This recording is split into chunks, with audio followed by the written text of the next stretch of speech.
$40 million. Gold bars stacked like bricks. Weapons enough to arm a small militia. All of it abandoned, exposed, left behind like it meant nothing. That's the part that doesn't make sense. That's the question that brought us here. Because men like him don't leave money on the table.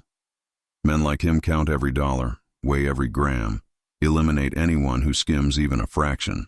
So what happens to make someone walk away from a fortune and never look back? They called him the Shepherd. A strange name for a man in his line of work, but it fit. He didn't see himself as a criminal. He saw himself as a provider. A man who guided others, who gave opportunities to those the system had forgotten. At least that's the story he told himself. That's the story he told everyone. He came from nothing. A village so small it doesn't appear on most maps. By 16, he was running errands for local traffickers. By 22, he had his own operation. By 30, he controlled a network that stretched across 3 countries and generated more revenue than some legitimate corporations. But here's the thing about empires built on blood. They require constant maintenance, constant vigilance. The moment you relax, the moment you trust the wrong person, everything falls apart. This property was supposed to be his sanctuary, his reward for decades of paranoia and violence. A place where he could finally breathe. He spent 4 years building it in secret, brought in construction crews from overseas, paid them triple wages, then made sure they could never talk about what they'd seen. The location alone tells you everything about his state of mind. 7 miles of jungle, 1 road in, multiple ways out. The bunker beneath the main house took 18 months to complete. Reinforced concrete walls 3 feet thick, independent ventilation, enough supplies to survive for months. He wasn't just building a home. He was building a fortress for the end of the world. His world, specifically. The yacht on the private beach was his final insurance policy.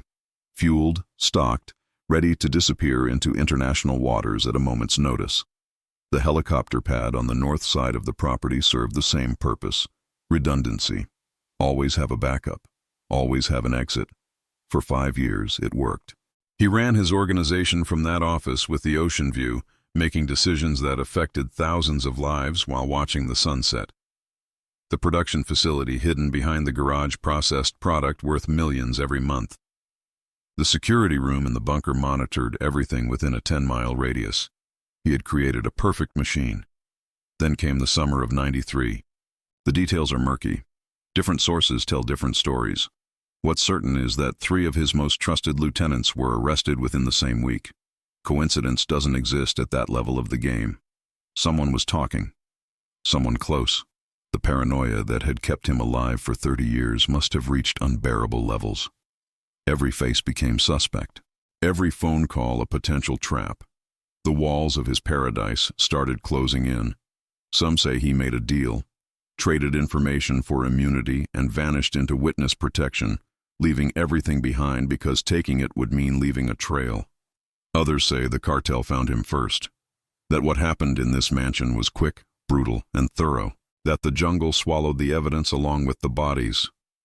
But there's a third theory. Darker. Stranger. The master bedroom tells a peculiar story. The bed still made, clothes hanging in the closet, organized by color, personal items arranged on the bathroom counter as if their owner just stepped out for a moment. No signs of struggle, no evidence of flight, just absence. The cars in the garage support this. 4 vehicles, keys still in one of them. If you're running, you take a car. If you're being taken, there's chaos, broken glass, signs of resistance. But everything here suggests something else entirely. A departure so calm, so deliberate that it defies explanation. The golf course he built for himself has been reclaimed by the jungle. 9 holes designed by a famous architect who never knew who was paying his fees. Now it's just wild grass and memory. The pool behind the main house has turned into a swamp, green water and silence where there used to be parties that lasted for days. What strikes you walking through this place isn't the decay. Decay is natural, expected. What strikes you is the preservation. Papers still on desks, glasses still on tables by the pool, a razor still sitting on a bathroom counter after 3 decades. Time stopped here. Life didn't fade away. It simply ceased. The production facility tells the most disturbing part of the story. Equipment partially dismantled.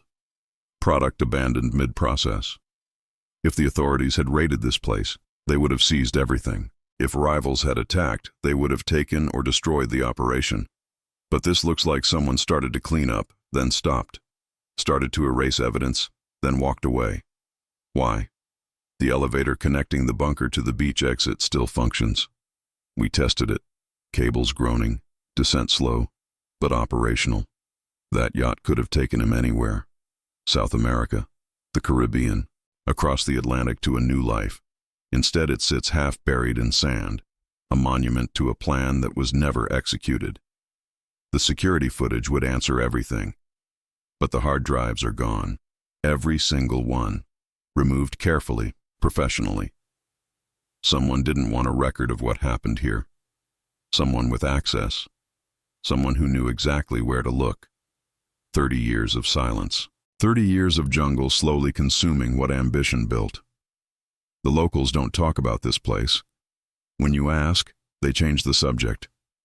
The older ones make religious gestures and walk away. Fear has a long memory in communities like this. Whatever happened to the shepherd remains buried somewhere in these walls. This jungle, this silence. Maybe he's living under a different name on a beach somewhere, watching the news and smiling. Maybe his bones are feeding the roots of the trees that now press against his windows. Maybe the truth is stranger than either option. What we know is what we can see. A kingdom abandoned at its peak. A fortune left to rot. A life interrupted so completely that even the razor never moved from the bathroom counter. Some mysteries aren't meant to be solved. Some places hold their secrets until the walls collapse and the ocean claims what's left. This is one of those places. And whatever happened here, the jungle isn't talking.